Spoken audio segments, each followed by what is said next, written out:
importance of 5-star reviews on Turo truly cannot be overstated. Not only are reviews a reflection of how your service and vehicles are, which then lets other guests know whether or not they should rent from you, but reviews also dictate whether or not you qualify for All-Star Host and Power Host status, which are 2 statuses on Turo that come with a slew of benefits and can truly make or break your experience as a Turo host. And the thing about Turo, or really any side gig or platform business out there, whether it be Turo, Airbnb, Uber, whatever the case is that love it or hate it, 4 stars just isn't enough.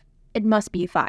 Being as though my Turo business model revolves around renting older, more normal everyday cars, sometimes getting 5 stars can be a bit of a challenge. In fact, I have on many occasions heard other Turo hosts say that it is nearly impossible to maintain a 5.0 rating if you're renting out these types of older cars. And while I admit that sometimes it is very difficult to maintain 5-star reviews, it isn't impossible, and across over 7,000 Turo trips and nearly 30 cars, my Turo host rating is 5.0, and of the last year, 94% of all of my trips are 5 stars. And so in today's video, I'm going to break down how I approach 5-star reviews and some of the tips and tricks that I have in order to maintain a high Turo rating. But before we dive into that, I do want to let you guys know that my course, the Car Sharing Masterclass, is on sale from May 20th to May 27th for Memorial Day.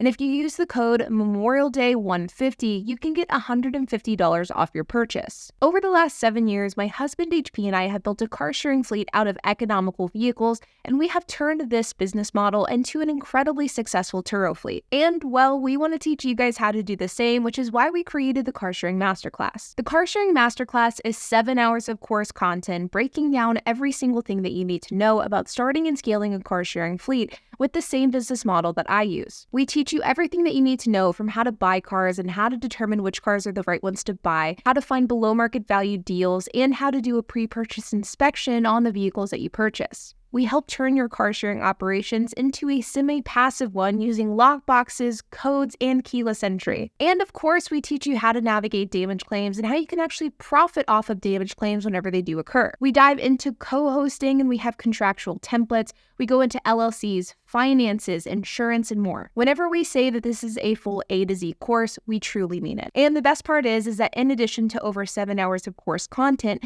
you'll also be invited to our private Discord and our private monthly Zoom calls as well. And to top all of this off, we are so incredibly confident with the quality of education that you will receive with the Car Sharing Masterclass that we offer a robust 30-day money-back guarantee, no questions asked. That way you can give the Car Sharing Masterclass a try at no risk to you. If you guys are interested in checking out the Car Sharing Masterclass, you can use the code MEMORIALDAY150 between May 20th to May 27th to get $150 off. You can check out the link down in the description below. Now, the first thing that we do whenever it comes to 5-star reviews is we simply ask for them. Asking for 5-star reviews is absolutely crucial, and the fact that Turo does have an automated messaging system makes this as easy as ever. During and after a guest trip, we send out 2 different messages. The first one is sent out during the actual trip, but it is towards the end, and this is what it says. Hi, guest name. I hope your trip is going smoothly. I just wanted to check in to see if there was anything we can do that we haven't already done in order to earn a 5-star review. We would love your feedback and would love to provide you with a 5-star experience. We've actually just begun to send this message out in the last 3 to 4 months, and the response has been extremely positive. We want to let the guests know that A, we are interested and want to hear their feedback about their trip, and we hope that they're having a good one, but point B, it also gives the guest a chance to address any issues that they may be having with us directly rather than through a review. Then at the end of the trip, in fact 45 minutes after the trip has ended, we will send another message asking the guest for a 5-star review. And in this message, we'll say, hi guest name, thanks again for renting my car. If there was anything I could have done to make this trip easier or more smooth, please let me know. If you had a 5-star experience, I would greatly appreciate it if you could leave me a review, as it really helps me out as a host. Thank you and have a wonderful day. This again encourages the guest to give us a 5-star review, but it gives them an out if they didn't have that 5-star review, and they could potentially address that with us directly rather than through a review. We've been sending this message out for years, and the response from this has been absolutely great. Not only did we see more 5-star reviews after this message started going out than before, but whenever guests do have an issue, they do oftentimes go to us directly, which really helps our overall rating. And it gives us an opportunity to make the situation situation right, which is ultimately what we want in the end. On a different note, we pay extremely close attention to reviews. Managing reviews is not a passive operation. In fact, I look at our reviews almost every single day and address any bad reviews that we may get, which granted doesn't happen a ton, but it does occasionally happen, and when it does, I definitely address it. I keep tabs on what reviews are being left, but I also keep tabs on who's actually leaving that review. If we get anything below a 5-star review, I do look at that reservation and I try to figure out how we could potentially get that review removed under the premise of it being retaliatory. To do this, all you do is contact Turo customer support via chat or via phone. You let them know that you want to get a retaliatory review removed and you submit your evidence and make a decision. Now, I will admit the act of getting reviews removed has gotten significantly harder over the years. In fact, if you would have asked me this time last year what my success rate was for getting negative reviews removed, I probably would have said something like 95% success rate. But over the last year, it's gotten a lot harder and my success rate has declined significantly as a result. And this is again one of the reasons why it is so incredibly important to be proactive about reviews, because they can get out of hand quickly if you're not paying attention. On the same note, we don't rent to guests who give us persistent bad reviews. Now again, this isn't something that we come across very often. In fact, we've only come across it once or twice in our entire Turo career, but it is something that we do pay attention to. For example, it actually just happened last night. We had a guest who booked one of our cars, our 2011 Mazda 2, and this guest has rented from us a number of times, 4 times in fact. And for every single reservation that she's rented from us in the past, she's given us 4 stars. This guest didn't give us negative feedback. In fact, with the 4-star review, she gave really high praise for her experience. She also didn't let us know directly anything that we could fix, but at the end of the day, she gave us 4 stars across all of the trips with our vehicles. So last night, she went to rent from us for the 5th time, and this was sort of the final straw, and I actually ended up contacting Turo support, and I told them that I was uncomfortable moving forward with the reservation. And when the guest reached out to ask why the trip had been canceled, I simply told her the truth. She then told us that she doesn't give up 5-star reviews unless the circumstances are absolutely perfect, and I told her that I didn't think it'd be a great fit. Sometimes Turo guests can be more work than they're worth, and it's our job as Turo hosts to be able to recognize that and be proactive about it. Another crucial component of 5-star reviews on Turo are the details. The details matter. What does the car look like? What does it sound like? And how does it feel like? For example, we don't wash the exterior of our cars between every rental. We gauge this on a case-by-case basis, but something that we do between every rental is we wash the windows. Because my husband's theory is that even if the car has been cleaned and disinfected, if the windows aren't clean, it gives the perception that the entire car is dirty. And so as a result of this, we always clean the windows, and I do think that the guests notice. We also turn on classical music when the guest picks up the car. This is more of a shtick at this point, and I think a lot of guests don't notice, but a lot of guests do, and they do make positive comments. If you aren't going to turn on classical music, it would at the very least be a good idea to turn down the music so it's not blaring when the guests get in, or turn it onto a neutral station. That way it's not going to be blaring cuss words or political or religious channels that could potentially turn off the guest overall. You want to just keep things neutral. We also make sure the fuel in all of our cars is filled up, because not having a full vehicle is an instant bad taste for the guest. We make sure the car smells good, but also isn't too overbearing. And sometimes we do this more successfully than others. And we always try to address any lingering issues before a car goes out with a guest. That way these issues don't pop up while the guest has the vehicle. We want a guest to go into a car and feel confident that the car is working properly. Even little things like rattling noises, AC controls being difficult, gas not filled up, the radio too loud, the car smelling too strong. These are all things that can and will turn a 5-star experience into a 4-star one. I'm not saying that the car has to be perfect, but viewing your car from the guest perspective can go a long way here. But the reality is, no matter how good of a Turo host you are, things aren't going to work out perfectly all of the time, and how you handle these issues whenever they do pop up can also dictate what type of rating you get.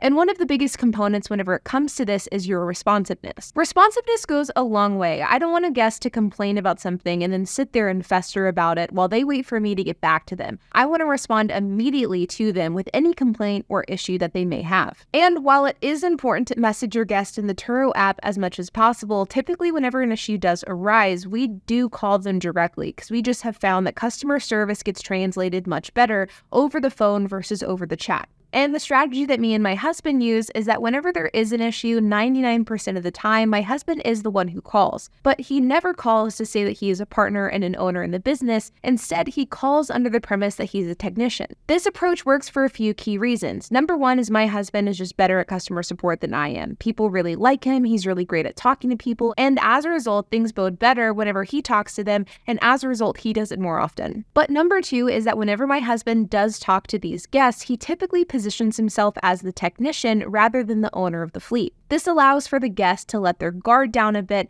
and to not point any fingers at the person that they're talking to. But number three is it makes it so that my husband isn't forced to make any decisions on the spot about what a guest may be requesting. For example, it is extremely common that if a guest does have an issue with a vehicle, that guest will then request for a free day or a free delivery or free something. If my husband presented himself as the owner of the business, it would be strange to not be able to give the guest an answer right then and there whenever a request is made by them. But because my husband is presenting himself as the technician, whenever a guest does make a request that my husband wants to think about a bit or he wants to talk to me about, he can simply tell the guest, hey, I need to talk to my team, I'll get back to you. And then my husband and I can connect, we can strategize about how we want to deal with this issue, and then we can get back to the guest with a resolution. This same strategy can work for a variety of different businesses, and I encourage you to test it out. For example, years ago, I had a business that dealt with customer invoices and billing, and this was a topic that always made me uncomfortable. So I decided to create an accounting email that was like accounting@businessname.com, and anytime I had to address billing or invoicing of a customer, I would simply email that person through this accounting email, and I would pretend like I was a different person. And if a customer ever had a question about billing, I would simply tell them, hey, I need to connect with my accounting team. It created this barrier between myself, the customer, and the point of contention. And I think that this is always a great strategy to use if it's with a subject that you find yourself struggling with. And in the case of Turo, presenting yourself as a technician or an employee can oftentimes be a good way to go because it allows for you to relate with the customer a bit more, especially if it's something that the customer is irritated about. One thing that is incredibly important to recognize is that if you are someone who's going to opt into calling the guest if there is an issue, I would encourage you to then send a follow-up message right after you get off the phone with them. For example, something like, hi guest name, as we discussed, and then outline the conversation, and then let them know that if they have any other questions, they can contact you or your team. You do want there to always be a paper trail in the app about what communications you had with the guest, what different actions were taken, and that always needs to be documented. So anytime you do have a conversation with a guest, you want to make sure to document that in the app and give them a synopsis via the app messages. All of these tactics are ones that you can use in order to make sure that your customer support is just top tier, that you're giving great customer service and you're going out of your way and above and beyond to make a situation right if something does go wrong. And you want to make sure that the guest always knows that you are going above and beyond because that's how you end up getting a 5-star even in a bad situation. I've been a Turo host for a long time, and of course, not everything goes to plan, and whenever things don't go to plan, we always make sure to lean into our customer service, and we have on a number of occasions been able to salvage a 5-star review. Now, the last tactic that I use in order to get 5 stars is simply transparency. I am transparent with guests with the fact that my cars aren't perfect. My cars are all a bit older, some do have faded paint, and I make sure that a guest knows this prior to booking. Any cars in my fleet that have a bit of quirks, or if they have some issues that I think that the guest may need to be aware of, for example, faded paint is a very common one, I make sure that this is outlined and addressed in the vehicle listing. Any of my vehicles with cosmetic issues, those issues are photographed and they are outlined in the vehicle listing. You want your vehicle listing to be appealing, attractive, but you also want it to be realistic, and you want the guests to know exactly what they're renting, because if they feel as though they've been misled, that's how you get a bad review. For example, my Honda Fit, which is an overall excellent car, has a faded roof. We have a photo of this roof in our vehicle listing, and it's in the last photo. This way, our vehicle listing isn't screaming, hey, this car has faded paint, but instead, a guest that's really going to be doing their due diligence on which car they're renting, they can see that the paint is faded and they can make an educated decision on that rental. But another benefit of doing this is that if a guest does rent your car and then they complain about the faded paint, you can actually get that review removed. The point is, Turo, like any business, is a customer service-centric business. Sure, you do need to make sure that your operations are down so that you can be efficient with your time and your money.